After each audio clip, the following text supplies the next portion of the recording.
तुम्हें पता है Indore cleanest city of India है। यहाँ सरकार ने सख्त मना किया है कि तुम चिप्स खा के रोड पे पैकेट नहीं फेंक सकते। तो लोगों ने पैकेट खा के रोड पे चिप्स फेंकना चालू कर दिया। और इंदौर क्लीनेस्ट ये पता किसने लगाया, क्योंकि ऐसे तो किसी के दिमाग में नहीं आ सकता कि इंदौर में कूड़ा कितना होगा। तो अगर अभी तक तुम्हें समझ नहीं आया तो मैं इंदौर से हूँ। हाँ, ऐसे फालतू में तो किसी को शौक होगा नहीं कि चलो यार इंदौर की बेइज्जती करते हैं। और सिर्फ इंदौर की करेंगे मन्नू, इस बार अहमदाबाद को बीच में मत लाना। इंदौर में कोई कुछ करता ही नहीं कि भाई गंदा हो जाएगा। वहाँ पे सब लोग सुबह उठ के ताला लगा देते हैं और दूसरी सिटीज चले जाते हैं कचरा करना। तुम अभी जाके देखो कि इंदौर पे ताला लगा हुआ रहेगा। यहाँ तुम किसी का गला काट दो कोई दिक्कत नहीं, लेकिन काटने के बाद उसे गीले कचरे और सूखे कचरे में ध्यान से डालना।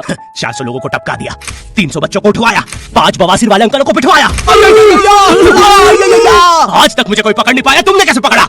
वो आपने ये गीला कचरा सूखे रहने दीजिए, मैं देख लूंगा। तो मैं इंदौर के एक पास वाले गांव खिड़किया में रहता हूँ। खिड़किया इतना छोटा गांव है, वहाँ एक वाईफाई नेटवर्क में पूरा गांव कवर हो जाता है। इनफैक्ट खिड़किया नाम भी उस वाईफाई नेटवर्क का ही था। तो गांव वालों ने सोचा यही रख लेते हैं, तो अभी खुद का चला लॉक हो गया मेरे गांव का नाम। किसी ने वो वाईफाई हैक कर लिया है। इतना छोटा गांव है, तुम नॉर्मली भी चलोगे तो ऐसा लगेगा कि 80 की स्पीड पे जा रहे हो। चीजें इतनी तेज साइड से निकलती है भाई। यहाँ इंसानों के लिए स्पीड ब्रेकर्स लगे और भगते समय तो हेलमेट पहनना पड़ता है। मेरे गांव में लौंडे लड़के बोलते हैं अपनी लोकेशन भेज, फिर उन्हें पता चलता है वो ऑलरेडी लोकेशन पर ही है। यहाँ जितने लोग हैं उससे ज्यादा तो दिल्ली में लड़कियों के मेल बेस्ट फ्रेंड्स होते हैं। इतना खाली गांव है, लोग अपनी ही गुंजी में आवाज से बात कर रहे होते हैं। भाई मेरा गांव मैन वर्सेस वाइल्ड के एपिसोड तक में है। दोस्तों मुझे नहीं पता मैं ये कहाँ आके फंस चुका हूँ। मुझे तो ये भी नहीं लगता कि मैं यहाँ से जिंदा वापस जा पाऊंगा। यहाँ तो अपना मुंह भी चैन से नहीं पीने देते लोग, वो भी आकर छीन लेते हैं। मेरे गांव में हर जगह बेटी पढ़ाओ बेटी बचाओ लिखा है, जो कि बेटियों से लिखवा है उनकी स्कूल छुड़वा के। इतने अंगूठे छाप लोग पढ़ लिखने के बाद भी पेन से अंगूठा बनाते हैं। हाँ, पेन से फिंगरप्रिंट बनाने की कोशिश करते हैं। इनके सामने लड़की भी घोड़ी बनेगी तो उसे भी चराने ले जाएंगे। इतने गवार मेट्रो की पटरी पे हक देते हैं। भाई मेरे गांव में जब अंग्रेज थे तब गुलामी भी वही करते थे, क्योंकि तुम ये गांव वालों से कुछ नहीं करवा सकते। यहाँ 3-3 दिन तक बिजली नहीं आती है, लेकिन फिर भी कोई खंबे से चिपक के मर जाता है। अरे ऐसी जिंदगी से तो बिनोमो पे ट्रेड कर लो। और नहीं आता का क्या मतलब है, पहले डेमो अकाउंट बना के सीख लो, फिर जाके मेन अकाउंट से पैसे बना लेना। अबे रुको यार, करके दिखा देता हूँ। देखो मुझे लग रहा है ये ग्राफ अभी ऊपर जाएगा, तो मैंने अपना ट्रेड सेट कर दिया और लो बन गए पैसे। अरे लो ना,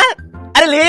अरे भाई लेना, तेरा फोन है, मेरे को घर जाना है। और यहाँ पे विड्रॉल और डिपॉजिट भी आसानी से हो जाता है, वो भी बिना किसी कमीशन के। प्लीज ना पकड़ना अपना फोन, ले लेना, घर जाना है मुझे। तुम अपने लिंक से अपने फ्रेंड को भी इनवाइट कर सकते हो, जिससे तुम्हें 10 से 20 डॉलर मिलते हैं। तो अभी जाके डिस्क्रिप्शन के लिंक से डाउनलोड करो। भाई मेरा कंप्यूटर है भाई, ये मेरा प्रोमो कोड है, इससे तुझे 50% बोनस मिलेगा फर्स्ट डिपॉजिट पे। तो यहाँ पे एक 10th क्लास की कोचिंग थी और भाई ये कोचिंग पूरी प्रॉपर थी। वो तुम्हारे मोहल्ले की ट्यूशन जैसी नहीं, जहाँ वो बालों में टॉवेल बांधकर निक्कर स्लीपर में एक दीदी तुम्हें पढ़ाती थी। वो दीदी के घर पे इतने सारे बच्चे आते थे पढ़ने, दीदी को पता ही नहीं कौन क्या है। दीदी छोड़ो, बच्चों को नहीं पता टीचर कौन है। एक बच्चा पढ़ाई में अच्छा है, सब लोग उसको ही टीचर समझ रहे हैं। वो बच्चे ने अपनी अलग कोचिंग खोल रखी है बीच में, वो नए टीचर्स लेके आ रहा है। स्टूडेंट्स, ये है मिस्टर अब्राहम जी, अब से आपको केमिस्ट्री यही पढ़ाएंगे। वो दीदी के घर में दीदी से ज्यादा सक्सेसफुल हो गया। दीदी अभी भी एक कमरे में है, उसने दूसरे कमरे में बिल्डिंग बना दी है। इतने छोटे छोटे बच्चे कोचिंग जाते हैं आजकल, और वो बेचारे आज और कल ही जा पाते हैं, क्योंकि परसों तो कोई ओमनी वैन में पकड़ के ले जाता है। इतना कंपटीशन आ गया, बच्चे 6वीं 7वीं छोड़ के यूपीएससी प्रिपरेशन कर रहे हैं और वो फिर भी फेल हो जा रहे हैं। हाँ, क्योंकि यूपीएससी वाले उधर 6वीं 7वीं के क्वेश्चन पूछ रहे हैं। एक क्वेश्चन था यूपीएससी का कि तुम कितनी बार 100 में से 10 माइनस कर सकते हो, और आंसर है एक बार, क्योंकि फिर तुम 90 में से 10 माइनस कर रहे हो। ये एग्जाम से आईपीएस पुलिस ऑफिसर बनते हैं। अब समझ में आ रहा है देश में इतना क्राइम क्यों है। आधा क्राइम तो आईपीएस वाले ही कर रहे हैं एग्जाम वालों को मार के, कि सालों 17-17 घंटे पढ़ा के ये पूछ रहे हो। तो मेरे गांव में जो कोचिंग थी भाई, उसका सर 10th पढ़ा के सन की हो गया था, क्योंकि भाई उसकी जिंदगी 10th की लूप पे फंसी हुई है। उसकी 10th खत्म होती ही फिर चालू हो जाती है। बच्चों के मम्मी पापा उन्हें 10th के बाद कंप्यूटर गिफ्ट करते हैं। सर के पास 70 कंप्यूटर हो गए हैं। हाँ, उनके मम्मी पापा आज तक गिफ्ट कर रहे हैं, और वो भी उस जमाने का विंडोज एक्सपी। सर बेचारा सारे कंप्यूटर जोड़ के GTA 5 खेलता है।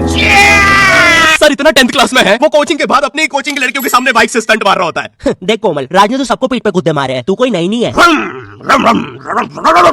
शबाक, पीठ पे कुत्ते मारने वाला राज।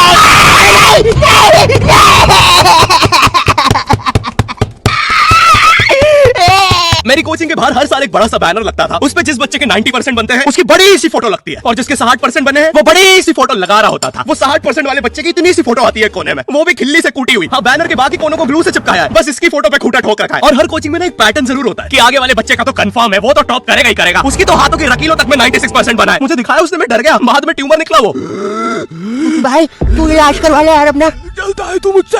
कोचिंग में पीछे एक बच्चा पिट रहा है, उसकी किताब में सर ने ड्राइंग्स देख लिया। वो ड्राइंग्स उसकी थी भी नहीं, वो जिस सीनियर की बुक थी उसने बना रखी थी। ये इसलिए पिट रहा है क्योंकि इसको आज तक लगता था कि गांधी जी घूंघट पे हंसती एक औरत है, और नेहरू जी ये है नेहरू जी। इस बच्चे के हिसाब से हमारी आजादी की लड़ाई कुछ ऐसी दिखती है।